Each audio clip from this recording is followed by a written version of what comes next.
Why are there so many shows starring Muppets and dozens of movies too? They said they'd watch everyone and they mean it. It's something that they've got to do. So now they've pledged you a lifelong commitment. The Muppets, Matthew and Sam.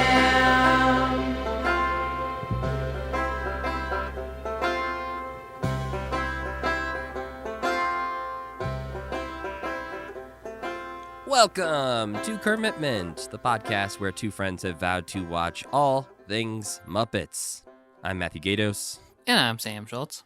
And this week we watched the April 2nd, 1979 episode of The Tonight Show with Johnny Carson. Only this time, Johnny Carson wasn't there because this episode was guest hosted by Kermit the Frog. But before we get to talking about The Tonight Show this week, we've got a couple things to address. First of all, I just wanted to send out a reminder here at the beginning that we have enamel pins still available on our website, commitment.com. You can go there and click the shop button and find our monster logo enamel pins. The number of them currently left is in the teens. So if you want one, that's roughly how many are left. Very helpful information. Well, it's like, I don't want to say an exact number because it's going to change tomorrow if somebody buys one. And I also don't want to promise that they will be in stock by the time this episode comes out. Yeah, this comes out in 2 weeks. It's Sunday, March 13th at 10:19 a.m. So if that helps you at all. I don't know how it would. Your mom bought some pins yesterday. Your mom bought some pins. Yeah, she did. Your mom ordered 3 pins yesterday. My mom ordered 3 pins? Yeah. What could that be for? I don't know. I was trying to think. I was like, one. Did she buy one for you She and doesn't Wilbur know. and your dad? Or... Yeah. That's nice of her, though. Thanks, Mom. Yeah, I saw an order pop up in my email saying, like, somebody bought 3 pins. And I was like, who the hell bought 3 pins? Now you know my mom's home address. Yeah, I can go visit. But the other thing I wanted to address before we get to talking about The Tonight Show is we got an email, Sam. Uh-oh. A very helpful email, actually. Oh, good. This is in response to our first 10 years of Sesame Street episode. In that episode, we wondered why the hell all those episodes were teaching us about the letter D. Oh, okay. And it seems we might have a pretty good answer. This email comes from Mike Russo, who says, I've been a preschool educator for 24 years, and whenever I've taught the alphabet at the pre-K level, the letter D is always the first one we start with because it's an easily recognizable letter with a very defined sound that's present in a lot of words. And since seasons of Sesame Street always follow whatever the current educational curriculum is, that would include the best way to introduce letters and numbers to children. So there we go. Season premieres probably introduced D as the first letter of the season because they were going to run through a normal pre-K curriculum. Well, great. Thanks, Mike. Thank you for the insight. And before we get to talking about The Tonight Show, we should probably address that recently, again, as of this recording, Emilio Delgado, who played Luis for many years on Sesame Street, recently died. And it was a big shock to everyone on Twitter. He had been just at a recent Street Gang screening not that long ago, where he was reunited with a lot of his Sesame Street cast members. Had he not been on the show for a while, or was he still on the show? The last time he was on Sesame Street was in 2019 for the 50th anniversary celebration. Mm-hmm. And I think before that was 2015, was sort of like when he was actually like not removed from the show necessarily, but like stepped away from the show as a character. But yeah, Luis, who we obviously just talked a lot about in our 10 Years of Sesame Street episode, was such a huge part of Sesame Street forever, is one of the most memorable characters from the show. And so there was a lot of lovely tributes pouring out onto Twitter this week. It was wild because we had just seen him be like in his 30s for 16 hours. And it's like, wow, these people are all in their like 80s now. Yeah, it's much like we talked about the fact that I had trouble as a kid separating actors from real people and assumed this man's name was just Luis in real life for a long time. It's that sort of thing, too, where they are frozen in time. I think partially because, you know, they're working with Muppets who are frozen in time. That like you imagine like Kermit is like tweeting and it's like, Kermit, you're much older than him. This is very strange. Right. Like there was some like, you know, there's some interviews out there with Sesame Street Muppets where they talk about like, oh yeah, 50 years ago we were doing this, and Yeah. yet I'm only 3.5. Weird. Yeah, next to a very wrinkly old person who used to Yeah. be their young I've friend. known you for 50 years and I'm 6 years old. Yes, Muppets are and always will be. So I think there's a lot of, lovely things out there to go watch and read, Mhm. to pay tribute to Emilio Delgado. Tough Pigs has, I think, a couple pretty good articles they've already put out about this. And obviously Muppet History and all those other Muppet accounts have been tweeting out a lot of good things that you can go and watch. And I believe Muppet Wiki also put together an article that you can go and check out that has all of Luis's Sesame Street performances all in one big list. Building on what you said about his name not being Luis, it's a lot weirder that Bob is just the only one named after himself, right? Is that like a contractual thing, you think? I mean, maybe he was just like the first one to sign on. It was like, all right, do you want a yeah. character name? He's like, yeah, I'll just be Bob. They're like, all right. Yeah, I guess that makes sense. Or they tried to name him other stuff and they were just like, you are a Bob. There's nothing else you could be. This man is born a Bob. He'll die a Bob. He's always been a Bob. Yeah. But there is actually, speaking of that, there's also an older Tough Pigs article about that phenomenon of having that moment of realizing, wait a minute, Susan's name isn't Susan? Yeah. And I thought her name was Susan for sure. Well, and there's this weird thing where I think I knew that this wasn't their real life. I knew they didn't live on Sesame Street. But it was sort of like that Sherry Lewis thing where Sherry Lewis's name is Sherry Lewis. Mm-hmm. And I know, on our daily life, she's not actually friends with a horse and a lamb and a hound dog. But Well, I just assumed that like Sherry Lewis, all the Sesame Street people's names were their real names. I thought you were about to tell me her name wasn't really Sherry Lewis. I mean, maybe at Like, birth what it the wasn't, but Right.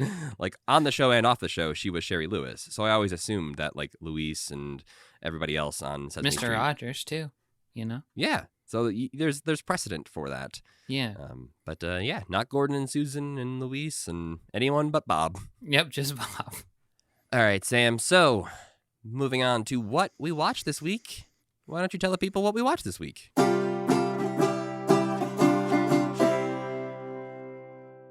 On April 2nd, 1979, Kermit the Frog and the Muppets hosted The Tonight Show, usually hosted by Johnny Carson. Carson, I think more than many other talk show hosts, used guest hosts so that he could go on vacation, for one thing, but I also think maybe he used it as a way to give people breaks the same way that Jack Parr and Steve Allen gave him, and Jim Henson for that matter, breaks back in the old days, back in the early 60s. But in Kermit's case, it probably had more to do with the fact that the Muppet movie was being released in the next month or so. Kermit seems a little unsure of the film's release date, which I chalk up just to the 70s being a different movie culture where people weren't counting down on Twitter until the Muppet movie came out or whatever. Anyway, he is joined by almost exclusively guests who had appeared on The Muppet Show, including Vincent Price, Bernadette Peters, and Leo Sayer, along with frequent Carson guest, veterinarian and pet psychologist Dr. Michael Fox, who's a very strange man who I thought for sure was some comedian doing a bit, but is in fact an actual person. I also thought it was is he like the Sacha Baron Cohen of his day? And no, he's just an actual veterinarian. He just was on a podcast about the Carson appearances, but I haven't listened to it. I just found it this morning when I was really trying to figure out, is this dude real?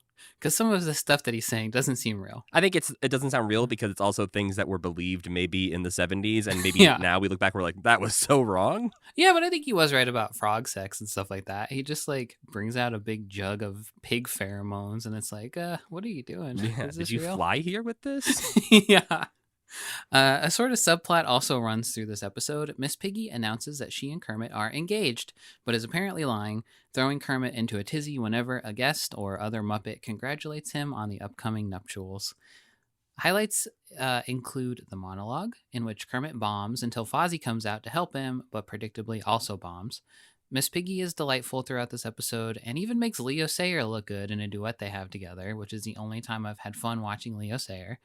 Bernadette Peters is, as always, a delight, and I wanted to hear more about her and Vincent Price running into each other at the grocery store, but Kermit kept interrupting her. Yeah, she tried to tell that story 2 to 3 times, and Kermit was like, let's move on. And I'm like, this is the most interesting thing that's happened so far, Kermit. Shut up. And Vincent really wanted to talk about it too. Yeah. It's come on, man. I gotta hear about this shit. The pet psychologist segment has some good moments because he talks about, like I mentioned, the sex lives of frogs, which Piggy listens to very intently and is like taking notes so she'll know what to do later after they're married, I guess. And also, the version of the show posted on YouTube has all of its commercials intact. People in 1979 really liked cheap wine and oil companies, it seems like. Lowlights include extremely weird energy to the Vincent Price interview. They just don't ever click. Jim Henson's inability to ad-lib, constantly bringing the show to a screeching halt, and some weird characterization of some of the characters, including Gonzo, who's just kind of being a prick, basically. He's being so mean about Camilla the whole time. Yeah, this is the seventh Tonight Show appearance we are watching. Out of about 18 they've done to this point. I just couldn't obviously find all of them in our research. Well, we've watched 7? We've watched 7, and that includes the old Jack Parr days. Okay. When it was first coming Back around. when they were doing Java the first time, probably. Probably, yeah, or Scrap Flap or whatever they were doing. Yeah. And then we also had those very like mid-'60s, the earliest days of Johnny Carson ones where he was the first person we heard say Kermit the Frog back in like 1965. And yeah, so we've seen a lot of Tonight Show at this point. We've seen Jim on the Tonight Show with Kermit. Obviously, this is a very weird, different thing that I can't imagine happening today even. It's such a... I could. I think there would be... But not with Kermit. But anyway, go ahead. I have a hard time imagining them handing the entire show over to the Muppets. I think if Jimmy Fallon decided to do this, he would still be there. I think he would still have to like be involved in some way. I don't think they're just going to be like, yeah, no, there's no real joke about this. They're just hosting the show. That's true. He'd like come out in between and be on like Coach Kermit, or like he'd play a game with Kermit or something. Or they'd have a bit at the beginning where they tied Jimmy up in the closet and like kidnapped him so that they could take over the show or something. Like there would have to be a bit as opposed to just Kermit falling in line with like Joan Rivers and all these other people who would guest host for Johnny Carson. There's like, of course it's Kermit the Frog. Why not? That's why it's not that weird, I think, because I think people were so used to him having guest hosts that probably, I don't know, it's probably a little weird, but probably like it fit into a pre-established thing he had already done where there were episodes he wasn't involved with at all. But yeah, do you have any first thoughts on this? Rough and weird is how I might describe it, because there are definitely some shining moments that you mentioned, especially like when it comes to Bernadette Peters and just some of the Muppets in general. But there are some very awkward moments, thanks largely in part to horrible either improvisation or just weird, awkward conversations. You noted the Vincent Price one specifically, and I had written down in my notes, is Vincent the awkward one or is Jim the awkward one? I couldn't really put my finger on it because something about their conversation just wasn't clicking at all. I think he was trying to steer it towards, Kermit was trying to steer his conversation with Vincent towards horror movie stuff. Yeah. But I feel like Vincent was ready to talk about anything else but that. And well, I don't know why, like they didn't have anything interesting to say about it anyway. And when it came time to talk about the horror movies, all he did was list all of the horror movies he's done and didn't say anything about them, just listed them. It was kind of fun when he was talking about all the ways that he killed people and died. I thought that was like a little bit interesting. But then it went to commercial break and came back and they were still talking about it. And I was like, I don't care anymore. Talk to him about the grocery store, please. Yeah. And I think the vibe I got from Kermit via Jim Henson in this is that I don't know if Jim was nervous about doing this, which would make sense. One, like just puppeteering for that long, like just thinking about his arm being tired, but also his brain being tired after that long of improvising as Kermit for this full like hour and a half show. Yeah. But I don't know if he's nervous or if he's just in full on director mode where he feels like everything needs to go perfect. Yeah. Because there's something about like Kermit's personality in this that's just a bit off. I wrote that down too. I wrote that this feels like the first time that Kermit is a control freak without being a jerk. And like he doesn't have his ego really in this episode. He's much more like I would think of as Kermit now, where he is a little bit humble and a little bit shy, but also like trying to make sure everybody's like in the right place doing the right thing. But I also feel like it's almost too real to be enjoyable. Like it feels a bit like in, the friend or the person at the party who is just like subtly like mentioning of like, oh yeah, no, we should be doing this now, or you should probably like the rule follower. And I think that's Kermit's role in a lot of ways, but it's usually leaned into by going over the top or by really calling out people or even like getting mad sometimes. And in this, it's so subtle and real that it feels like it's coming more from Jim than from Kermit. Yeah, like whenever Fozzie pops up, he seems genuinely irritated, like that Frank is doing something wrong, or like that his improv was not Muppet brand improv or something like that. And I think what starts it off on a sort of rough note is the monologue. So obviously, like many other like Tonight Show examples or just late night talk shows in general, it starts off with a monologue where Kermit comes out to deliver some opening jokes. And I'm guessing due to union rules, this had to be written by the Tonight Show writers, not the Muppet Show writers. Which I thought, I thought that kind of worked because that's what probably happens with all the guests. Yeah. And I'm sure there are things in here like, again, I think there's a few things in here that feel like they would work if Jim was delivering them a little better. And there's also some things that I feel like when they miss, it's because it feels to me not very Muppety. It feels more Tonight Showy than Muppety. Yeah. That was a feeling I got through the whole episode, that they were also, the Muppet performers were trying to be more adult in a way that didn't necessarily work. Like they were being just a little bit edgier, but it was just like one toe too far over the line. And it became like, who are any of these people? Yeah, it doesn't feel like they had the conversation beforehand of like, okay, we're going to be slightly more adult. We're on late at night. How do we be more adult? It was more just like somebody said that, like that full sentence, and then they all went off with their own idea of what that meant. Yeah. And for Dave Goelz, it was like, I'm going to make Gonzo a creep. He's so much hornier than usual. Yeah. And I think, unsurprisingly, Frank Oz is the one who sort of nails it the most. Yeah. Because he's a master like of ad-lib and he's improv. he's no different than normal, except with Vincent Price, in which even Fozzie fails to improv very well. Yeah, but thankfully Uncle Deadly's there to pick up the slack. Yeah. In that moment. But it is nice that in the monologue you have Fozzie come out to sort of save Kermit. It almost felt real. It almost felt like the producer was like, Frank, you have to be ready to jump out there anytime because this guy's gonna flop. Look at how much he's sweating. Yeah, I think it seems like they had planned on Fozzie coming out, but maybe not exactly when Fozzie would come out. Yeah. And yeah, they decided to throw him out there and just first peek out the curtain and say, like, louder and funnier. I like that because he was doing such a bad job. Mm-hmm.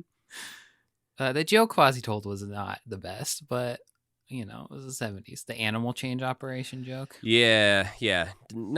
Doesn't age well. No. I did like Kermit's bit about, hey, we're on late at night and I can say some things that I can't normally say on my children's television programs. Was very funny too. So he says things like titillate. Yeah. And succotash. Yeah, there were a lot of times also that like Jim was still being wholesome, but all the other Muppet actors were being nasty, and it felt a little bit like maybe Jim needed to nasty it up a little bit too. Like Jim needed to cut loose slightly more than he did. Or I think you can do the like clean cut Kermit trying to make a nice show in contrast to these dirty Muppets. Mm-hmm. But he wasn't leaning into that so much. It was more so like they would try to go dirty or crack a joke and he would just be like, no, we're not doing that. It almost would have been fun if the Muppets showed up unplanned and Jim had to like react to them like crashing the show in various ways or something instead of trying to write out little skits or whatever. Yeah. But at the end of the monologue, we get the moment where Kermit tries to recreate Johnny Carson's famous golf swing to cue the band. This was the best part of the whole episode, I thought. And because, Kermit's not really built to do golf swings. And because I think Fozzie just comes up with that. Like, he ambushes him with that. It feels like Frank is just like, you should do the golf swing. Yeah, and you have Kermit's to do the like, golf swing. Yeah. And as he does that, you see a big ol' hand His pop whole in. hand come out. You see Jim Henson's hand pop into the screen. And Fozzie immediately, of course, calls it out and says, what was that? I saw something. And they both are kind of like looking down at the direction of the hand like, ugh. Yeah, where'd that come from? And that is not the last time we will see Jim Henson appear in this episode, unplanned. But yeah, it is much to the point that we talked about in the Sesame Street episode where Frank Oz said that when there was a blooper or something, they were not helpful to each other. They immediately would call it out and like throw each other under the bus. And that was very clear from that moment where Fozzie was not going to let that hand go by without notice. That would be so weird to have somebody being mean to you as they were like directly behind you, like right over your shoulder, basically into your ear, like shouting. Well, you also have think about it, like a third person standing there with you who's doing Fozzie's other hand. So there's three of you standing very, very close together. One of you is being really mean to the other, and you all have to stay in character. Yeah. In front of a huge audience of people. That was another thing. It was weird to see the Muppets bomb in front of an audience or like occasionally bomb in front of an audience because I feel like we're so used to seeing them come out and like tear the house down in like 30-second intervals on older talk shows. So to see there be a little bit more, or like Rolf be the funniest person in the room on what was the one show we watched that was so long? The talk show. Mike Douglas. Yes, the Mike Douglas show where like Rolf's the funniest person there. Which is weird because that's Jim too, and he was better at improving back then. I don't know. He's just more uptight now. But I think it was also to hear, like Rolf's character wasn't as well established as Kermit is now, and I think there's probably something to one. You're hosting the frickin' Tonight Show, which is a huge deal, but also Kermit is such an established character at this point that you feel like you maybe have to stick with it a little bit more. And obviously, Rolf on Jimmy Dean does a lot of things that Rolf these days would not do. Mm-hmm. Then we have our first commercial break of the episode where we learn about Rye Crisp crackers. Rye Crisp at a party? Where else would you eat Rye Crisp? Apparently, Rye Crisp was seen as the body cracker. It was a fiber cracker to make you lose weight. Oh. And there's a bunch of like, if you look at 50s and 60s ads for Rye Crisp, they're super fat shamey and are just hey, you big ugly person, why don't you eat some Rye Crisp? What the hell? Yeah. Like, first of all, don't feel like that would help very much. Yeah, it was all just like eat these crackers, lose weight. Because I think they're fiber and they make you poop. So I was trying to see if Rye Crisps were still around these days. Yeah. And apparently in 2015, the company who owned them announced that the factory that made them would be shuttered and the product would be discontinued due to declining demand. Oh, I guess I thought they were still around because there are other Rye Crisp things around. Well, and apparently they're caught up in some sort of litigation at this point where there's a new Rye Crisp company that's trying to buy the old Rye Crisp factory and brand and make them again. So maybe Rye Crisp will like come back, have a resurgence. I'm sure everyone will be really excited when it does. All those people that were clamoring for Surge. Next up, Rye Crisp. Yeah, I'm sure that's worth all the time and money that they're spending on doing it. And when we come back from the commercial, we have clearly something that has some in-jokes that we don't get in it. Kermit and Ed McMahon are hanging out because Ed McMahon is the sidekick on The Tonight Show, which I do like that they kept him. I wish he had been more of a presence in the show because I did like the sense that he was like mentoring Kermit through it, like helping him through it a little bit. He could have used his help a little bit more later on. Yeah, but I think because Johnny Carson and Ed McMahon's relationship on the show was always more adversarial, I think it would have been weird for Ed McMahon to be too helpful. Maybe. Yeah, I guess so I think it makes more sense that they're like not just besties, because then it's almost like, oh, maybe Johnny should just stay home. Yeah. Which apparently some critics at the time had remarked because Johnny Carson was in the midst of some contract negotiations with NBC at the time. Yeah. And the ratings apparently weren't great at this era. And some reviewers had noted that maybe Kermit and his friends were waiting in the wings for if Carson's contract wasn't renewed. Oh my God. That would be so fucking weird if like history had changed so drastically that they had just been like, well, now Kermit is the permanent host of The Tonight Show. That would have been cool, actually. Yeah, like a Muppet talk show is one idea. That's one thing to do. But the idea of the actual Tonight Show being handed over to the Muppets would be amazing. Wild. And it worked well enough that I could see it working fine. Like, you could do skits and stuff, and it doesn't matter if the puppeteers' heads pop up every now and then, whatever. I think if you had let the Muppet writers write this, it would have succeeded even more. You got to bring Jerry with you. Yeah. But yeah, there are some very clear either 70s jokes or in-jokes with The Tonight Show that happen here in this segment that I just was like, okay, everyone seems to be loving it. This book that they're talking about, All Things Wise and Wonderful.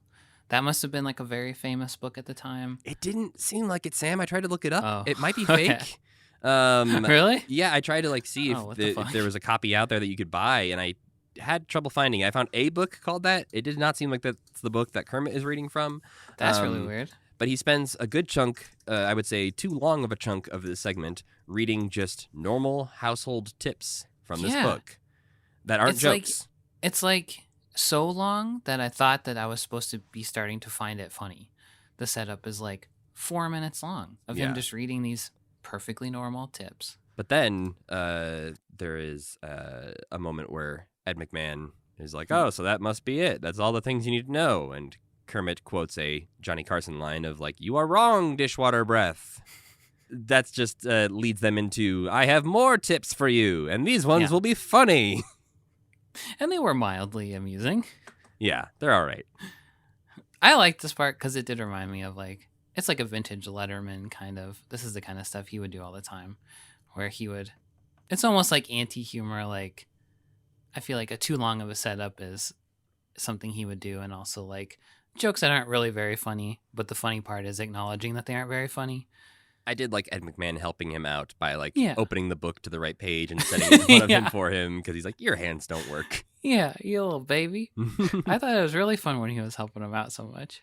We have Miss Piggy interrupting in this segment for some Mhm. reason. I guess just to show that Miss Piggy is I here. feel like it was like, yeah, it's like Poochie in The Simpsons, where it's like when Poochie's not there, everyone's got to be asking where's Poochie, and they knew everyone would be saying where's Piggy. Yeah, and so she literally just pokes her head in a door that's in the backdrop and says, Mhm. hey, I'm getting ready. I'm not ready yet, though. And you're like, See you later, folks. all right. Yeah. And then Kermit gets to throw to a clip from the Muppet movie. Yeah, pick the best part of the movie too. Yeah, they showed In the my scene opinion. with Steve Martin as the waiter on Piggy and Kermit's first date. Ed McMahon convinces Kermit to say that he is the star of the movie. Yeah, I thought that was cute too. That was, I wrote down in that part, this feels like the Kermit of modern day, where old like Kermit like 2 years ago or even earlier that year would have been like, of course I'm the star. But this is less of a egotistical like woman chasing creepo Kermit and more of a like, oh well, you know, we're all doing this together type of Kermit, which must have been something he picked up from the Muppet movie, I guess. Yeah, maybe when they start making more media that's about them being a team working together Yeah, as opposed a to little just more he's the inspirational. boss. Nothing particularly inspirational about early Muppet Show seasons. They're all just kind of mean to each other. Yeah. But the audience loves this clip. It's very strange to be watching the Muppet movie with like a live audience Yeah. hearing the laugh points. Oh, it made me wish so bad I could go back in time and watch it with the 70s audience. Mhm, like watch But- it in real time with Yeah. an audience who maybe hasn't even seen it before. Yeah, just seeing, what's his name? Steve? Is that Steve Martin? Yes, I get him and Martin Short mixed up so bad. that's fair. Just seeing Steve Martin makes the audience lose their minds. Yeah, the And then when moment they he see turns his around, shorts, when they see his shorts is not something that I know it's a joke. He's got tiny shorts on, but I never really pictured like the camera zooming out and it being funny the instant you can see his tiny shorts. But I love when they cracked up about that too. it reminds me of a time when, like back in college, I went to a screening of Casablanca at a theater, and there was a lot of like older than me people there going to see it, and there were so many more laughs in Casablanca Mhm. than I had ever had when watching it at home on DVD. And just Yeah. having those moments of like, oh, yeah, like I've always known that's funny, but I've never like, it's never been a laugh out loud moment for me. And Yeah. being here in a crowd who is all laughing at this line, like makes this a better experience. Yeah, it's fun. They also, apparently people in the 70s know what muscatel is, which I do not know. And they all laugh at sparkling muscatel also. The audience loved that clip so much. And obviously they're here to promote the movie coming out soon that I'm actually surprised they only show one clip from the movie. Yeah, that seems like something they could have kept dipping into. Yeah, like show a few more of the celebrity cameos. He mentions the celebrity cameos, but Yeah. I'm kind of surprised they didn't show a couple more clips from the movie throughout the episode. Next, we have a performance of Java, which is the same as it always has been. It's great. I wrote, Yeah. they still got it. Because the Yes. people in the audience still love that shit. Yeah, it's still good, but, not much to say because we've seen Java 1,000 times. Yeah. When he stomps the little man and kicks him off the stage, the biggest laugh in the whole episode, basically. Then we get another commercial break. where we learn that a brand new car was available for $4,400, which is still only, like, with inflation, $17,000 today. Yeah, I looked that up too. Times are much different now than they were back then. You could just buy a brand new car for $17,000 today. That'd be amazing. Ooh. In the first commercial break, though, something that made me and Rachel so mad was there's a Chevron commercial, and it's like, we're exploring alternative energy like the sun, and it's exactly the same kind of fucking commercial you would see today. And it's like, you guys have been working on this since 1979, and you've made absolutely no progress. It was just like a time to burn it all down. The Chevron's lucky not everybody's watching commercials from the 70s anymore. Yeah, there's a lot of Chevron, ExxonMobil commercials during this show that were very much in that same vein of, we're trying real hard to be better for the environment. Clean coal? They're talking about fucking clean coal? Yeah. We're utilizing America's greatest resource, coal. What the fuck is even going on? Was coal new back then? I mean, definitely not. No. Maybe the concept of clean coal was. I guess so. But coming back from commercial now, we also have Vincent Price here, who is here to promote his first TV miniseries that he's ever done. Yeah, it was a sad little moment when he's like, I filmed mini pilots, but now I'm an old man, and this is the first time they've ever let me on TV. And this is, just incredibly awkward and weird for most of the time. Vincent cracks a lot of, horror movie-esque jokes surrounding his personality. He talks about eating pickled pig's feet. He wrote a cookbook, apparently. Yeah, it's kind of like odd. And I think this happens a lot with 70s talk show appearances where people come on to promote something and they mention it kind of offhand and don't really mention it again. Yeah, like, I don't know could have what... shown a clip from his show. Right, yeah. I don't even remember what the name of his miniseries was that he's doing. No. Because he talks about everything besides that. And did he really write a cookbook, or was that a joke? Who knows? It's not delivered in any way that made me laugh, so... And he doesn't show it off or anything? Yeah. I don't know. He does talk about his wife at the time that he had acted with in a movie, and there's a very funny line where he's talking about in the movie he like cooks her, and then they say after you cook them you have to marry them. You gotta marry them, yeah. And then when they're talking about that, they're having that conversation of all of the horrible things he's done to people in movies, and Kermit says, "What other murders have you done?" Yeah, which is a fun little conversation to have, but it turns into the entire rest of the interview. And Vincent does seem like he's like, okay, time to talk about something else, Kermit. Yeah, and eventually he does his spooky laugh, which conjures up Uncle Deadly from the basement, who has heard his master laughing and is excited to get an assignment from his master, Vincent Price. And Vincent's only assignment is to send him out to get a cup of fresh blood. Yeah. Which also all of the Muppets fail to ad-lib correctly, too. They all just stop. Well, Kermit and Fozzie are disgusted by this idea and immediately are like, let's go to commercial because this is very disturbing. So Uncle Deadly also just, like, makes a disgusted face and, like, droops his mouth. But he could have been like, oh, I have a delightful 1945 vintage or something like that. I'll go get it. But he doesn't do shit either. And then they just leave Vincent flapping in the wind. Yeah, there's a lot of one-liners that are just there to be like, yes, pickled pig's feet. Get it? Like Miss Piggy? And then it just doesn't go anywhere.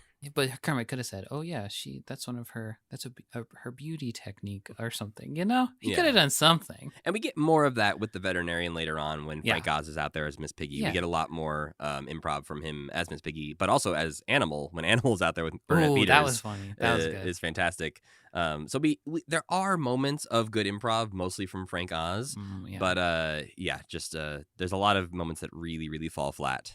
Then we get another commercial break where I learned that Mr. Sterling Holloway, voice of Winnie the Pooh, apparently did Puppy Chow commercials. Which, when I saw that, something deep I think I've seen him do puppy commercials before. Because I do remember him being like, the voice of the puppy. That's something that sounded familiar to me. Like, there may be ones where he's narrating as a puppy or something like that. Okay. But yeah, that very Winnie the Pooh. Yeah. That man is unmistakable. You hear that voice and you're just like, oh, yep, that is that little bear. Yeah. He also sounds like my grandma, which has always made me think very, like, I've always had a very weird opinion of Winnie the Pooh because he sounds like my grandma. So I think of him as like a little old lady. What do you think of Winnie the Pooh as? Like, how old is he to you? Oh God, I never thought about this. I don't think. I picture him younger, I think. Mm-hmm. I picture him as more of like a man-child. Yeah, which is, both of those are kind of creepy in a way. He's a weird fella. He is ageless, I suppose. He is nothing. He is just a teddy bear. Do you read all Sterling Holloway characters that way? Like Ka the Snake and the Cheshire Cat? No. Interesting. No, just Winnie the Pooh. I think because he's more gentle and he's more like, hello, little man. Doesn't wear pants either. My grandma never wore pants. So. Speaking of old people who don't always wear pants, then we have Statler and Waldorf showing up in the audience here. And notably, Waldorf is suspiciously asleep the entire time. I wonder why. I wonder if maybe his performer is on stage as a frog right now. So yeah, you have Waldorf just sleeping throughout the entire episode and snoring only because Jim can't perform him right now. Here's my thesis on this whole thing. Frank should have been hosting as Miss Piggy the entire time. Ooh. And Jim should have been allowed to be Waldorf to Statler and Waldorf because that was a good part of the show too, was Statler cracking all those jokes in the audience. And the people in the audience seemed to love it also. So if he could have sat up there the whole time and like sniped at Miss Piggy, I think that would have been fun. Yeah, but you got to give him Kermit. You got to give him Kermit. The people want Kermit. Yeah. The people don't know, though, that Miss Piggy would be better for them. We then get a moment where this is when Miss Piggy really shows up, and Frank Oz's mic is maybe broken. Yeah. Because you can hear her, but she definitely sounds distant, and maybe like her audio is coming in through Jim's microphone. She's definitely being picked up through Jim's microphone, yeah. Yeah, and thankfully, it seems like everyone in the studio can hear her okay. Yeah. Because they're all laughing at the right points, and Vincent can hear her. But this is when Piggy announces that they are engaged, which enrages Kermit. But it is verified, one of many times this is sort of verified, that this collar that Kermit wears is clothing. Mm-hmm. It is not his skin, and that he takes it off to vacuum it every 2 months. Yeah. I don't know why vacuum. I wouldn't vacuum a Muppet or like try to vacuum off a lipstick smear. Yeah, because he is, they alluded that as well a little bit later when Bernadette Peters comes out, that he really, really does not want her to kiss him because there was somebody who got kissed. Like somebody kissed a Muppet and got in trouble, right? I feel like we talked about that a long time ago. Somebody got lipstick on a Muppet. That was something that happened, I think, recently at the Muppets Haunted Mansion red carpet. I think that's what it was. Maybe it was like Yvette Nicole Brown or somebody kissed Pepe. Or something. Yeah, and Pepe commented on it. That was like, like that's that's gonna be a problem. It's funny that the Muppets have always had to live in constant fear of being smooched by someone with lipstick on. Well, and Bernadette it's like the Peters, worst thing that could happen to them. Yeah.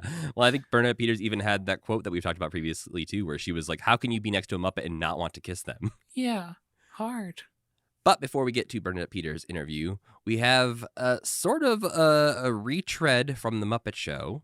The Electric Mayhem, or just Zoot, Floyd, and Dr. Teeth, come out to perform New York State of Mind. But they are lip-syncing to the musical performance from the Muppet Show. So this is technically the third time we have heard this because they used it as a UK spot and a non-UK spot on the Muppet Show. But this is a new live puppetry to the old lip-synced audio, which I think you can tell. Yeah, I think as well. The performance is not quite as good when they're lip-syncing. No, and I don't think Jim's playing Dr. Teeth either. Probably not, because I'm guessing he was just throwing to this act that was over to the side, and Dave and Jerry and maybe Richard Hunt or somebody like that was over there performing these guys right now. Yeah, and I guess it would be hard to have the Electric Mayhem play live, but they could have re-recorded him singing it before the show or something like that. I mean, they did a whole giant festival performance a few years ago. I think they could pull it off. That's true. Yeah, because I was kind of thinking the whole time they should have just had a proper Electric Mayhem full band act come out and do something now. They could have played Can You Picture or something. That's true. They should have done a song from the movie. And then we get another commercial break where our old pal Orson is back. Orson Welles is here to sell us some Paul Masson champagne. We will never sell a wine before it's time. And there are some very famous bloopers of Orson Welles filming this commercial that I remember in the early days of the internet and the albino black sheep E-Bombs world days were going around and everyone was having a good laugh. I went back and watched those, and it's very sad Because he's drunk, right? He's very drunk and very out of it. And I just felt like awful for him having to go through this experience, and anyone it was just a bad time. Yeah. I suppose I don't know. I suppose it's possible that he's just an asshole. And he got I have heard he extremely, is. So I think very rude. Yes, I think there is definitely some unprofessional behavior there on Orson's part, where he got like super super drunk for this this gig he had to go to. And if you watch the bloopers and then you watch the version we watched, the actual commercial, it is very clear that they dubbed him over later. Where they were during the commercial, they were trying to record him saying these things live, like do these lines, and I'm guessing they just got a good enough take that they were like, we'll dub it over later, it'll be okay. Oh boy. Because there's moments in there where he misses his cue, and there's moments where he just keeps flubbing the lines and they have to restart him. And he's getting very mad, right? Doesn't he scream at them? No. So there's a couple different sort of famous Orson Welles outtakes, and I think this is the ones I watched at least are not the ones where he gets too mad. He's more so just sort of lost and confused during it. Right. Okay. And there are a couple times where he just is like, they call action and he just sits there and stares, and then they're like, action, Orson, and he like looks at the other guy in the scene. He's like, oh, he's not supposed to do anything. Right. Nope, he's not. He's waiting for you. So yeah, that's. When I saw them, I was like, oh yeah, those are those Orson Welles bloopers. I'm going to go back and watch those and have a fun time. And then I went back and watched them. I was like, this is not a fun time. I bet it was so scary to walk into a shoot with Orson Welles. It was probably just like, I'm about to be with a bear, basically. Yeah, I do not envy that man who had to stand right next to him opening that champagne every time, just like waiting for Orson Welles' cue, because you're the closest person to that bear. Yeah, first to go. And then, Sam, we get your beloved Bernadette Peters. Boy, do we. She's introduced as someone who is about to go film The Jerk with Steve Martin. Yeah. I thought for sure that was before the Muppet movie. I thought that's why Steve Martin was a big enough deal to be in the Muppet movie. But I guess he was a small enough deal to be in the Muppet movie, really. Yeah, they could get him. But yes, this is the moment where Bernadette comes out and really, really wants to kiss Kermit, and Kermit leans away and is like, please don't, please don't, please don't. She gives him a little pantomime kiss. Yeah. Yeah, she sings a fun little ragtime number at the beginning. I kept waiting for Thog to come out and ruin it. But yeah, I am surprised that none of the big monsters like Thog or Doglion or Sweetums or anybody shows up in this, because it just seems natural to bring out somebody impressive like a Boss Man puppet or something big to show off for a live audience. Mm-hmm. But we learned a few things during the Bernadette Peters interview. We learned that Kermit's mom is apparently alive and lives in the swamp, but probably doesn't have a TV, so she has never seen anything her little son has done. He could probably buy his mom a TV. Oh, he definitely could if he wanted to. We also learn in here that while, Kermit wants to be called sexy, intelligent, and witty, instead Bernadette calls him soft, cuddly, and naked. Yeah, she says, you ain't got no clothes on, which is so cute. Which he says the words that, like, frogs are okay, there's nothing to show. I missed that. She's like talking over him when he says it, but I watched it back a couple times because I'm like, did he just say there's nothing to show? And I'm like, he did. Muppets have no external genitalia. Well, so. Frogs don't, Sam. I guess frogs specifically. That's true. Other ones like Fozzie are walking around in sin. Yeah, and like Piggy has breasts, so yeah. That's just the worst frogs, sentence right. you've ever said on this podcast. It's not false. I think they're teats. She's a pig. Okay, that's the more disgusting though. Then Animal comes out and interrupts this interview in what is really, I think, this era of Animal is top-notch Animal. I think these days he talks too much. He's too verbose. He is maybe too smart these days, I think. That's what I was going to say, too. He lost the aspect of being an animal that is just sitting there in stupid silence. I watched an interview recently. I think it was an interview maybe a year or two ago with Steve Whitmire. And it was a pretty candid interview where he was talking about what is wrong with the Muppets these days and like problems he has with the Muppets, and not just they fired me, but talking about issues he's had with characterizations. And he was saying that in the 2011 movie, he had a big problem with Kermit living in a big mansion in Hollywood. And he suggested that maybe from the street it looks like a big mansion, but it's just a facade. And when you walk through, there's just a swamp behind the facade. Kermit has recreated a Mississippi swamp in Hollywood, but wants to keep up the appearance that he does live in a big mansion. Because he's like, Kermit would never live in a mansion. Kermit's a swamp guy. But the other note he made is that animals should be feared and terrifying. And like, there's a reason he's kept on a chain is because like he is a wild monster. And we have had so much of that animal that's genuinely terrifying on The Muppet Show and before that in Sex and Violence that it is interesting now that he is a very lovable, just one of the gang hanging out at the table kind of guy. Yeah, he's more zany than scary. Yeah. But yeah, he should be like Cookie Monster, except like the natural conclusion of Cookie Monster, which is like somebody that will eat anything around him, is the scariest thing that there could possibly be. Yeah, I still think we get moments of that chaotic animal, but we definitely don't get moments anymore where he's running around the bazooka trying to off everybody. I forgot about that. but yeah, he keeps it pretty cool here. But I think his horniness and it like short circuits his destructive qualities in this situation. Bernadette Peters also says that she had an orangutan at her Muppet-themed birthday party. Yeah, apparently Bernadette Peters' 31st birthday party was a Muppet-themed birthday party where she had some Kermit tablecloths and, for some reason, an orangutan. And she probably could have gotten a Muppet to come to her birthday party. Yeah, if she would have invited Kermit, he probably would have shown up. Or Sweetums or something. Yeah. But this is also the first mention we get where Bernadette tries to say that she knows Vincent and that they run into each other at the grocery store from time to time. And Kermit is like, yeah, whatever. Let's move on. And there's clearly more of a story there.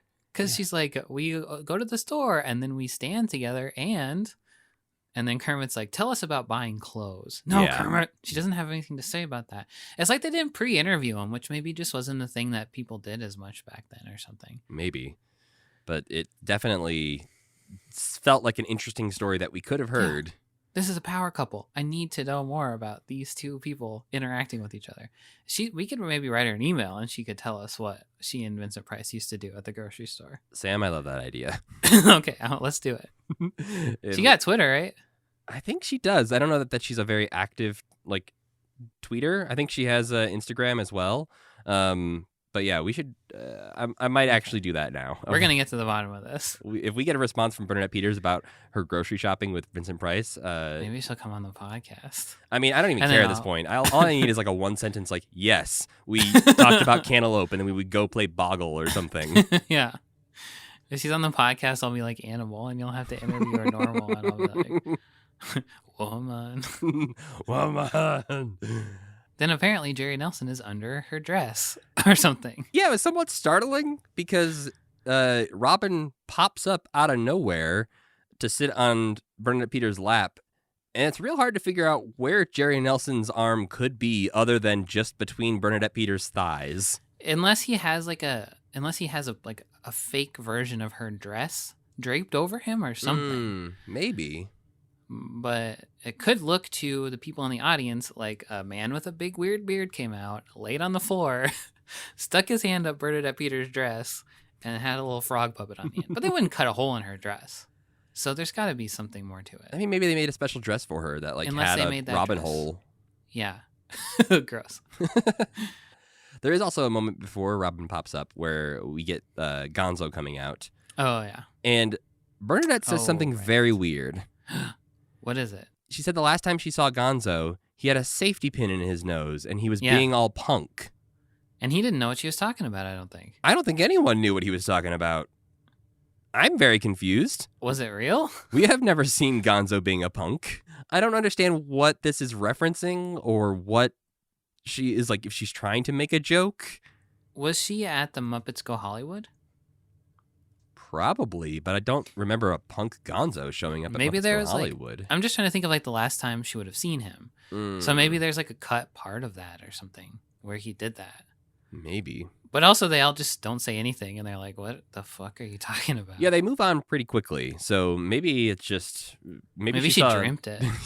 Yeah, maybe that's it. Maybe she had a weird punk rock Gonzo dream and she meant to say that she had a dream, but she just says the last time I saw you. And it's like, okay. Maybe she hangs out with Gonzo extracurricularly, and then no one was supposed to know that, and that's why he gets weird about it. Let's move it along. Yeah. You, me, and Vincent, our personal life is not for TV consumption. Yeah. But then she also says something weird. She knows who Camilla is. How does she... That either means she watches The Muppet Show, but more likely she's seen the movie, I'd imagine. I mean, yeah, if she went to the Muppets Go Hollywood... Oh, no, the Muppets Go Hollywood thing, I think, was filmed around this same time as this episode. So, like, she does know Camilla, but I think that episode would have aired, after the movie. This is a good question, Sam. How does Bernadette Peters know who Camilla the Chicken is? I mean, one explanation is that she was genuinely a Muppet superfan and, like... It did seem like that, to be fair. Had seen every episode in which you could... Like, Camilla's name is mentioned a couple times. So, I mean, I don't know. But their relationship is not explored until later on. No. So she's probably seen the movie, I would guess. Somehow she's seen the movie because she's a super fan, hanging out in Hollywood, knows Jim and is like, hey, can I see a cut? Or knows Steve Martin or something, and he's in it. So maybe they... I don't know. I just thought that was weird that she knows who Camilla is. It's a very good question that, if Bernadette Peters answers our first question and wants to come on the podcast, then maybe we can ask her, how'd you know who Camilla was? I feel like it'll be harder for her to remember. Yeah, that's fair. 40 years ago, how she found out about a Muppet chicken. But maybe. Yeah, that's not something I would remember, if you asked me 5 years ago. No. So yeah, maybe it's just a mystery lost to time, but very, very curious. Uh-huh. But Gonzo seems he seems pretty eager to break up with Camilla throughout this episode. Oh, yeah. He is ready to dump Camilla and just, if love. Bernadette Peters is an option, he will dump that chicken right now. Well, okay. I mean, I guess I can see his point. But then once Robin has popped up on Bernadette Peters' lap and is singing his song, a lot of other Muppets show up to sing along with them. This is the moment where we get to see Jim Henson's back, I guess, because he's clearly crawling across the floor to get in position. On the floor. Yeah. They didn't build him a special set or anything to be Muppets on. It's just a bunch of guys crawling on the ground. And he thought he was out of frame enough. As he crawls in, he is not. And at first I was like, what is that? Who's that person crawling? And then you see Kermit pop up. You're like, oh, that was Jim. Yeah. But yeah, we have Gonzo and Floyd, Rolf, Fozzie, Scooter, and Beauregard. Beauregard. Great. Which Floyd seems like the one who didn't need to be there. Because Floyd's just behind someone else's head. He's just wandering around in the background, like not even really a part of this group. And then it's time for another commercial break. This time we get a commercial for a 7-Eleven ham and cheese sandwich with a man who looks exactly like Mario. I might have missed this one. It's just like he's at like a disco or something, wanting a 7-Eleven ham and cheese sandwich, but he has a red cap on and a big old mustache. This predates Mario. Oh yeah, by a lot. Shigeru Miyamoto may have seen this commercial and been like, I have a devious plan. He was just like, I'm really hungry for a ham and cheese sandwich. And that guy sold me one. So he's going to be the superhero of my business forever. Oh my God. That would be amazing if Mario was an homage to a 7-Eleven commercial from 1979 that Shigeru Miyamoto saw while he was watching the Kermit host The Tonight Show. But coming back from this commercial break, we get the line of Bernadette Peters saying, sometimes I kind of feel like a Muppet. Yeah. Which is very sweet. Muppet hair. And Jim doesn't really do much with that and is like, we need to move on, and brings out Leo Sayer. Ugh, yeah. One criticism I have with this is that the show's so fucking long. It's very long. An hour and a half. It's longer than the Muppet movie. Yeah. Right? It's a long time, and it's also thinking about their arms just getting incredibly tired this whole time.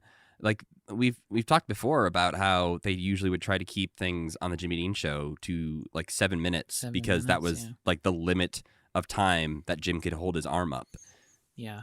Yeah, I have very few notes about Leo Sayer's time in this episode because mostly we get him doing some Cockney rhyming slang with Scooter. Which flopped, didn't it? It kind of flopped. And it also, the concept here is that I guess Scooter and Leo Sayer have stayed in touch and are like old friends since Leo's day on the show. Or something? But neither one of them is young. Yeah, I mean, like Scooter's supposed to be young, but Leo is not a young man, I don't think. So there was one funny part when Scooter was like, yeah, when I need to go somewhere and not be recognized, I put a blender box over my head, like a box for an old blender. Yeah. Yeah, and the performance with Piggy, the When I Need You, is very Much well better done. than the one on the Muppet Show. Yeah, well, he's not randomly out in the woods for some reason. Yeah. And Which he brings up, and he mentions how his foot hurt after it, which Yeah. I thought, that looks like it hurts your foot. And I was right. Another interesting commercial I think we maybe already missed was the buy one, get one free plane ticket commercial. it was a TWA commercial, yeah. And at the bottom it said, 7 days advance purchase required. And it's like, what world is this? You have to buy your ticket 7 months in advance. And it costs $1,000. But that's just what they were doing back then. Yeah. I also just remember that the like tagline for the Rye Crisp commercial was, the seasoning gives it a lot more taste. That said that in the bottom, like it was exciting. Yeah, as if that's not what seasoning has done forever to all Yeah. foods. Yeah.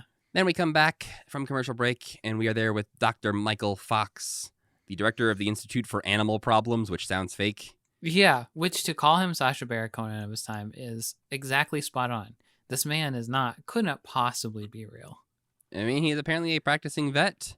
Yeah, the only, I think, the highlights of this are sort of the back and forth with Piggy, because she is standing there with Kermit during this interview, and he goes in on the bit of congratulating them on their engagement, which again, is a very funny bit the whole time through. Yeah, every time somebody pops up, everyone like they pop up, they say hi, and they're like, "Oh yeah, by the way, Kermit, congrats on the engagement." Yeah, Scooter's like, "Hey, congrats, boss." Kermit's like, "What?" And Gonzo does the same thing, I think, in this segment.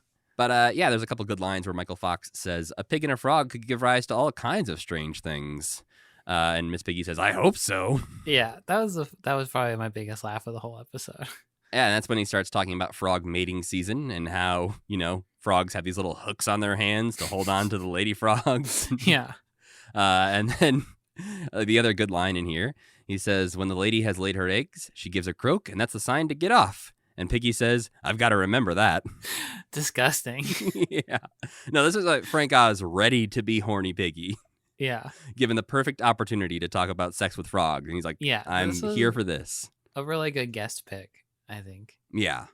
And it's weird that this works as like, for some reason this works for Nasty Muppets, but like some of the other jokes they crack don't. But this is like as nasty as you could get. But just for Piggy, I guess it works because she's almost always at this level anyway. Just to see her talk very frankly about having sex with Kermit is fun. But the segment does kind of end on a weird note where they're talking about hypnotizing animals. Yeah. And Gonzo comes out and wants him to hypnotize Camilla, which doesn't work. And instead, Gonzo gets hypnotized. And then it just kind of ends. But the fucking guy, Dr. Michael Fox, won't look at Gonzo. And Camilla's like, look, gesturing with her wings. Look at him. He's clearly frozen in place. Yeah. He is hypnotized. But Michael's already turned around looking back at Kermit. And everybody's just like, they should have told him that that's what they were going to do. Maybe. I'm sure they did, but maybe he forgot or just wasn't good at an actor because he's a vet. Yeah.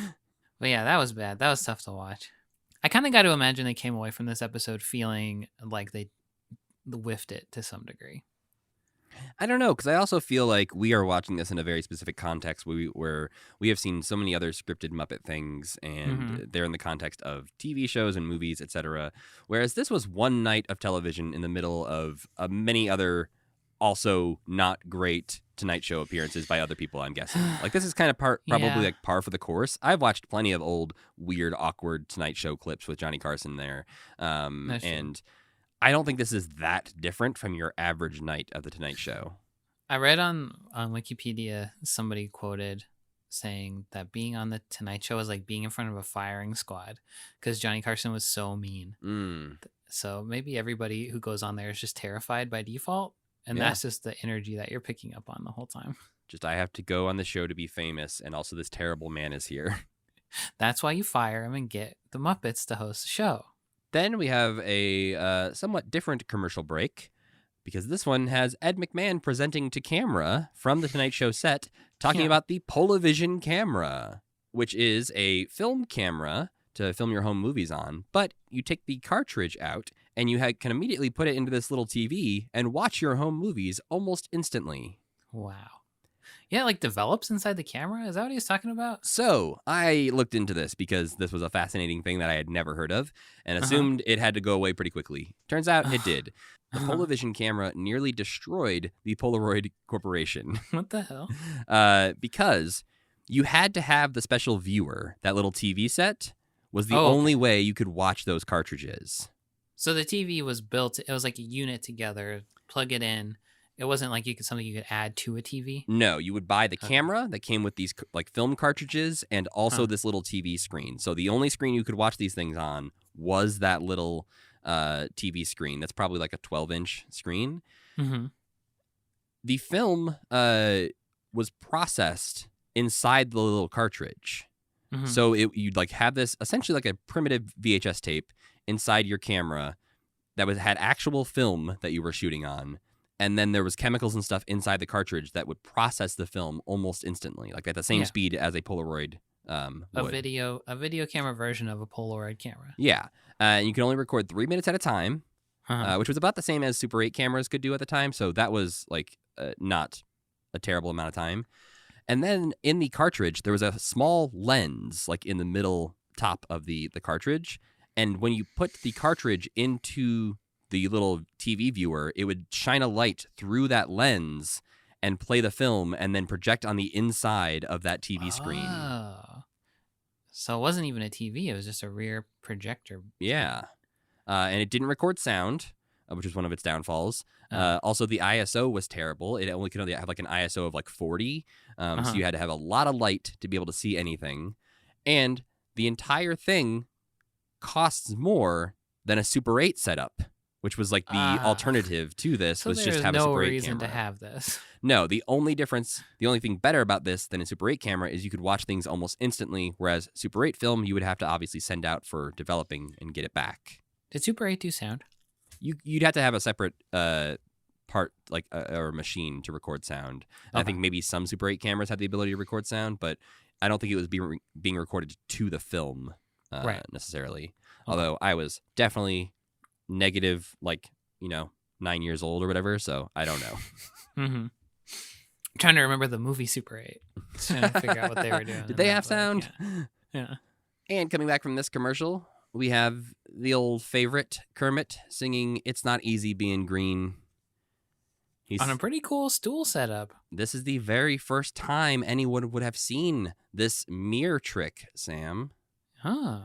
So Is this something they broke out a lot after this? Oh yeah, they do this all the time now. I think there's even a Muppet Wiki category of like Oh. mirror stools or Muppets on stools or something like that, because they actually do this in the Muppet movie, which is the first time they would have recorded themselves doing that. But it is people at this point would not have seen the Muppet movie. So on the Tonight Show, on this stool would be the first time people were seeing this effect where essentially it's a stool that's sort of cut in half and has a mirror in the middle of it. So that way, to the audience, it looks like the back legs are reflected in this stool. But really, that mirror is just hiding Jim Henson ducked down behind this half a stool. Very cool again. Oh, yeah, and it works pretty well. And especially later on, they've gotten even better with angling the mirrors so that way the legs match up a little better than they do here. And nowadays, they actually do it more of like a blue screen, green screen suit. Sure. Recently, I saw Matt Vogel, I think on Twitter, talking about that because on the Disney Plus Pride celebration show they did not that long ago, Kermit was on a stool singing Rainbow Connection. And I think Muppet History had posted saying, like, another lineage of this Muppet stool mirror trick. And Matt Vogel was like, well, surprise, we weren't using a mirror. So Yeah, I guess why would you use a mirror now if you're not doing it in front of a live audience? Or were they? No, not for that one. So I'm guessing Matt Vogel was just like in a green screen suit or blue screen suit, standing there next to Kermit. And that's it for the episode. It wraps up with New Zealand showing up for some inexplicable reason, saying Threatening to throw bananas, doesn't ever throw any bananas. he gave the boomerang fish the night off. He really ended on a sour note by having to see his dumb face. But Kermit, thankfully, he signs off this episode by thanking all those people that are underneath the Muppets: Frank Oz, Jerry Nelson, Richard Hunt, Dave Goelz, and Steve Whitmire. Not names you would expect to hear shouted out on the Tonight Show, so. No. But yeah, what do you think, I guess, overall, Sam? We talked about it a little bit at the beginning, but now that we've talked through it, do you feel any better, worse? If I was them, I would have come, like I said, I would have come away from this being like, oh God, we fucked up. It needed more planning. It needed to have, I think it needed to have Piggy as the host. I think Piggy as the host would have been dynamite, knockout, 100%. She would have interviewed everybody so much better. And it's just like, it's almost hard to watch for me, at least. I got a lot of secondhand embarrassment watching it. Like, this is you're missing this opportunity. Not that I could do any better or anything, but like, clearly you are letting something go past you and being extremely weird. But parts of it are great. Like, I think the scripted part with Ed McMahon is pretty funny, where they're reading the book, even though it's kind of like weird. I think it's funny. And like the opening monologue is pretty good. And there are moments throughout, but overall, I also kind of miss the Sesame Street Muppets a little bit. I was kind of like, I don't like you guys as much as I like Bert and Ernie anymore. Wow, Sam is turning on the Muppets. I'm turning. They're a little bit more endearing, and the Muppets from Muppet Show are a little bit too nasty for me these days. I'm getting old, you know. But I thought it was fine. I was excited for this one. I think was part of it. And just to be like, for like the first seconds of it to be like, oh, Jim's going to be like this the whole time. Huh? And then he was. Mm-hmm. What did you think? I'm in a similar boat where I do think Piggy would have been a great host. I don't think they ever would have done it at the time. I think in the 80s you can maybe make Piggy a host of something. And people now you could do it too. Oh, like you said at the beginning, I couldn't see this happening. I could see Miss Piggy, like Jimmy Fallon announcing, and Miss Piggy's going to host this whole episode. And people being like, whoa, what? Well, yeah, because like I think you've pitched before that Miss Piggy should be one of the hosts on The View, and she's been a guest on The View before. Yeah. And I think nowadays that would make total sense to me for her to do that because she is as beloved as Kermit. But I think during this time she was about to be or was just starting to be just as popular as Kermit, but Kermit still had like the edge on her a little bit. But I think Frank was just such a better improver as a puppeteer that Piggy would have been able to carry those interviews a lot better than Kermit was doing. Like I think if it was me in Jim's shoes, even though it would have sucked, I probably also would have been like, if it was an option, I would have been like, we gotta let Frank do this. He's going to put our best face forward. Right. But maybe that was the thing. It was like maybe the Tonight Show was just like, no, Kermit is hosting. We can't sell this on Miss Piggy hosting. We need Kermit the Frog. Yeah. But yeah, I think it makes total sense because obviously on the 2015 Muppets series, they had Miss Piggy with her own Tonight Show.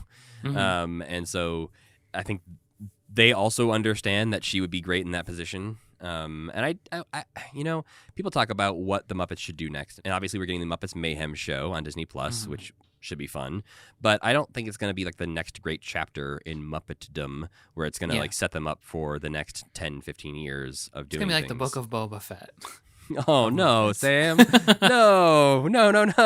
It'll be fine. Book of Boba Fett was fine. I didn't want to die watching it, but, you know. Can't wait for Black Chrysanthemum to show up on Muppets Mayhem. That'd be cool. Just Animal and Black Chrysanthemum hanging out. Yeah. Walkie. That's a great pair. It would be fun to have a new Muppet Star Wars special. Yeah. I think like when you're on Disney Plus, you open them up to a lot of Marvel, Simpsons, Star Wars crossovers. Yeah. That I'm sure we will get some cameos going in that show.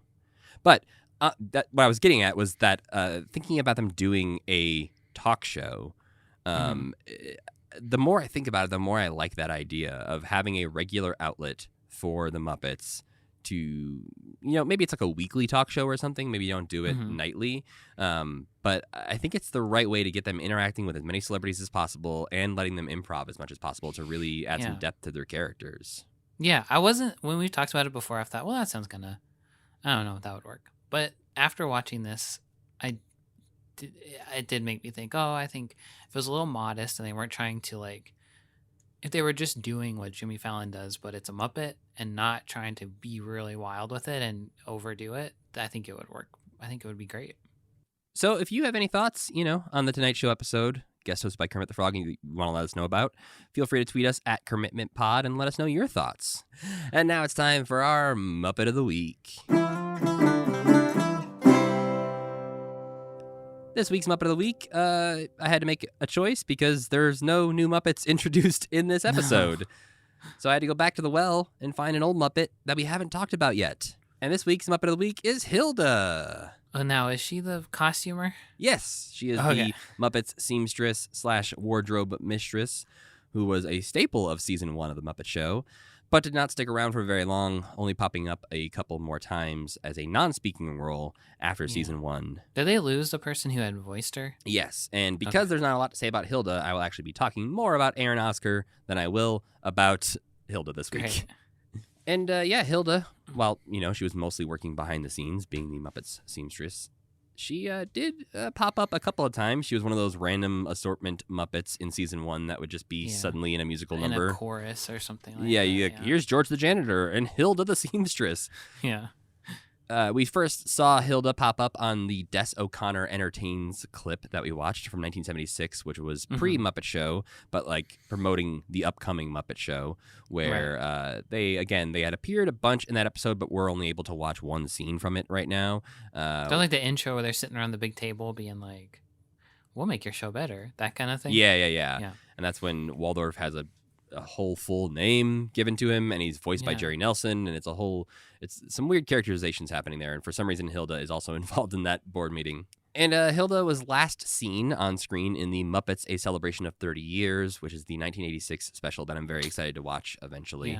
And she pops up as a character in the comic books later on, but doesn't have a speaking role again after season 1 of The Muppet Show. Hilda, as she says in one episode, is maybe 35 years old. But no one in the episode believes her, and I don't think we believed her at the time when she said it. No, she's clearly not. Yeah.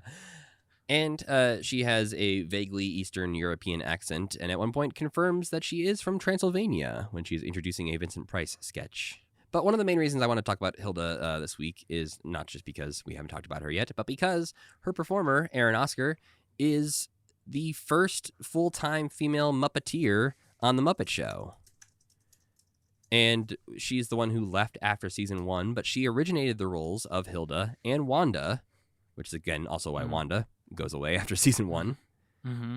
And at one point, Aaron Oscar also performed Janice after Fran Brill, but before Richard Hunt. But it didn't seem like Aaron Oscar left on any sort of bad terms with the Muppets. There wasn't a clear reason given in anything I could find to read, but it did seem like she got married around 1977 to a fellow actor who lived in the U.S., and she was living in England to do the Muppet Show, and so I'm guessing she was like, hey, maybe if I want to get married to this guy, I shouldn't live 3,000 miles away. But she would go on to perform in the Muppet movie and in Emmett Otter's Jug Band Christmas. So clearly on good terms with the Henson Company. She performed Gretchen Fox, Old Lady Possum, and Hetty Muskrat in Emmett Otter's Jug Band Christmas. And that was after she left the Muppet Show. Correct. Or yes, just after. A couple cool things about Aaron Oscar. She was born in Turkey, and although she was raised in Michigan, I'm guessing having some Turkish family might have inspired the sort of Eastern European Hilda accent. Yeah, that makes sense. That's obviously speculation. After working with the Muppets, Aaron Oscar would still go on to be involved with puppetry, and in 1989, she actually fought for more participation by puppeteers in the acting unions, like SAG. And so she founded the SAG Puppeteers Caucus and served as the very first chairwoman of the Puppeteers Caucus. And I don't know how that has held up over the years. I don't know if there's still a Puppeteers Caucus or how involved with SAG they are, or if they get a good voice in there. But yeah. She also kept puppeteering in a stage play in 1988 called The Warrior Ant, and in a 1990 film called Frankenhooker. Oh, this features puppets? Yeah, I didn't look that much into it to see how it involves puppets, but it does seem to be, what it says on the tin, somebody resurrecting some sex workers, I think probably to have sex with. But yeah, 1990 film called Frankenhooker. And, very weirdly, she also puppeteered a computer-generated Felix head for Felix the Cat, the movie, in 1991. Oh, I remember that. Have you ever seen that movie? No, but it seems fucking wild from what I saw scrubbing through it on YouTube. He, goes to space. It's not Flash Gordon. It's like Flash Gordon meets Felix the Cat. I think he goes to space and saves a princess on a crazy planet. Yeah, there seemed to be some sort of He-Man type villain in there that's just I I was trying to scrub through because I saw at the very, very beginning of the movie, you see this CGI head that I'm like, oh, that must have been what she puppeteered using like a Waldo kind of thing where you just move. It's really cute too. Yeah. And I was like, does this pop up anywhere else in the movie? And it doesn't look like it. I don't think so. It's like when Mario pops up at the beginning of Super Mario 64, his big head. Yeah. It's like, this is the only time you're going to see this Mario. Yeah. One last fun fact about Hilda is that according to the Muppet Character Encyclopedia, Hilda has now retired from show business and makes handmade tea cozies for people whose teapots don't feel cozy enough. Oh, that's nice. Yeah. So yeah, that was our little salute to Aaron Oscar, somebody who did not get as much credit, I think, in public as she should, because she was really there on the ground floor of the Muppet Show. I loved how many like behind the scenes characters there were in the beginning of the Muppet Show. I didn't love when they would pop out on stage, but I do think like adding a character who makes the costumes and adding a character who cleans up, who isn't Beauregard, like extra people back there for them to talk to, does give it a little extra bit of like, this feels textural and like a real show that they're putting on. And I miss her more than anybody. I think that doesn't appear on the show anymore. I kind of miss Wayne and Wanda too, but I miss Hilda. And that's the thing is I think there's so many of these like lasting impressions that we get from Aaron Oscar characters. Like you just said, Wanda and Hilda both. And it's always interesting when they choose not to continue a character. I read an older Tough Pigs article where they had sort of blamed this on Hilda, like not being an interesting enough character, or just saying that like Hilda didn't have enough of a character as opposed to so many of the other Muppets that it was really easy to get rid of Hilda. But it's I'm surprised they didn't recast Wanda. Like it seems like something that they've recasted so many other characters that I don't know. I'm kind of surprised. And even like they got a new woman to be a Muppeteer, but also there's plenty, like every other woman character is played by a guy. So it is weird that they wouldn't just have somebody go, I'm Wanda now. Yeah. And be a girl. But Jerry Nelson and Richard Hunt have both played plenty of old lady Muppets. So I feel like they could easily toss one of them underneath Hilda. But yeah, what would you rate Hilda? I like her. I don't think she's one of the best Muppets ever. I'm going to give her 3. Yeah, I'm going to give her like a 41. I give Aaron Oscar a 5. Though. Oh, yeah. Aaron Oscar, good work with the unions. She sounds great. Yeah.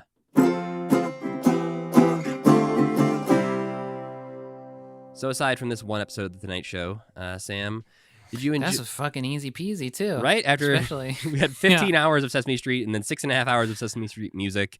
Now we had 1.5 hours of one episode of The Tonight Show. Kind of was the hardest one to sit through for me of all of them, actually. But on top of that, did you have time to enjoy any non-Muppet things this week?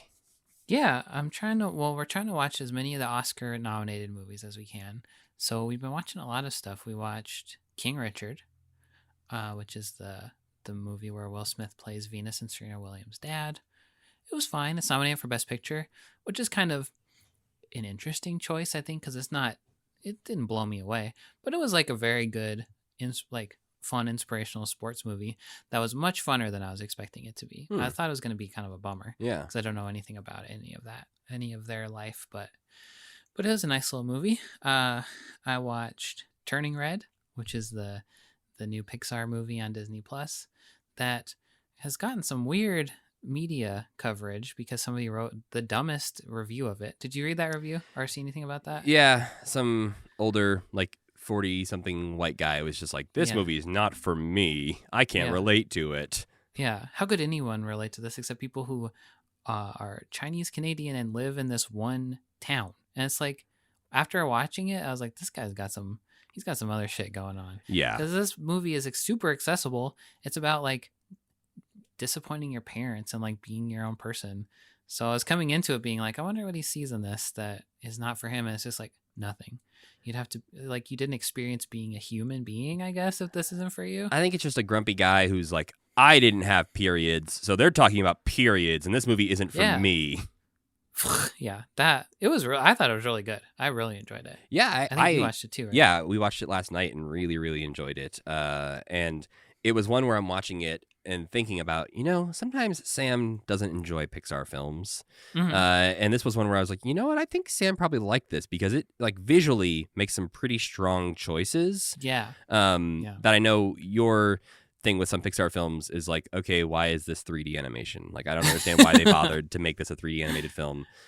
Whereas this one feels like they did 3D animation in all of the best ways. This one felt like, especially at the end when some certain things happen that we won't spoil. Yeah, something Felt that like I a knew Mario- you were going to like a lot. Felt like a Mario movie. I was like, this is Mario fighting a big guy. I loved it. And yeah, it looks great. And the face, like the expression animations are great. It feels like Pixar knows that Spider-Verse like stomped all over it, basically, in terms of stylization. I think, yeah, just the sort of Lord and Miller world of animation. Pixar was like, how do we tap into that? Because this had some big Mitchells versus the Machines energy as well. Yeah, and I don't like that movie. But I like how it looks. Yeah, but I think it went one step too far with that kind of a Mitchell versus the Machines, I feel like. But this one I thought was great. I really liked, what was their last one too? About the fish boy? Luca. Yeah, I liked Luca a lot too, which I think is also nominated for something. I thought that was really good. The other thing I liked about Turning Red is that it also, this character is pretty much the exact same age we would have been in 2002. That was crazy. Because, we would have, I was finishing up 8th grade in 2002, and we're the same age, so I assume you were also around 8th grade in 2002. Yeah. And I didn't realize this movie even took place in the early 2000s when we started watching it. Until it shows like a calendar that says 2002. Yeah, and she's got a Tamagotchi and stuff. And I had seen that in the trailer, but I was like, oh, I assume that's just like a throwback retro thing.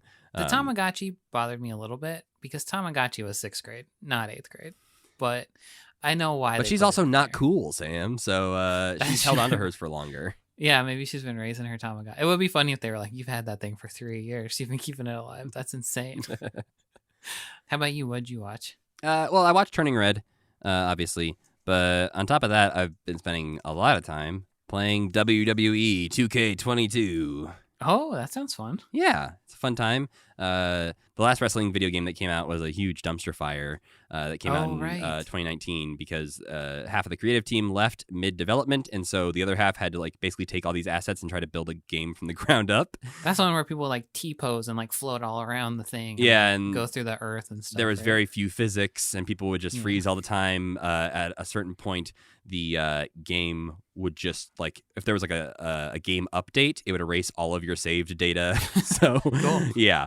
So I didn't even bother buying the last one. So the last wrestling game I bought came out in 2018. It was WWE 2K19. So it's been a very long time since I played a wrestling game at this point. And thankfully, this one, they spent 2.5 years making it, and they did a good job. It came out a lot better than the last one. And it's really fun, and spend way too much time customizing it and trying to make my guy look like me. So, yeah, it's been a good time. I know very little about wrestling, and what I do know comes from when we watched it at your house that day. Right, that one WrestleMania we watched at my house. I was bummed out about Big E. Yeah, Big E, a wrestler who is very beloved. In New Day, right? Yeah, just broke his neck on Friday night. Thankfully, he seems to be okay and recovering. No paralyzation or anything. Did a video from the hospital like immediately saying a like really sweet video. Yeah, it's like, don't worry about me, guys. I'm gonna be okay. Just worry about yourselves or whatever. Yeah, it's very nice and very sweet. But he does confirm in that video that he has a broken neck. It's like, you just casually are just like, yeah, broke my neck, whatever, no big deal. Such a nasty video. That's like so horrible, that clip too. Yeah, no, it's not. I do not recommend watching it if you are squeamish. But he's pretty much just thrown over somebody else's head and lands directly on his own head. I'd feel so horrible if I was the other guy. He's like a pogo stick of a man, essentially, what happens in that moment. But yes, apparently the other man did go and visit him in the hospital and feels bad about it. So, There's your wrestling update for the week. Yeah, wrestling, quite dangerous. Yeah.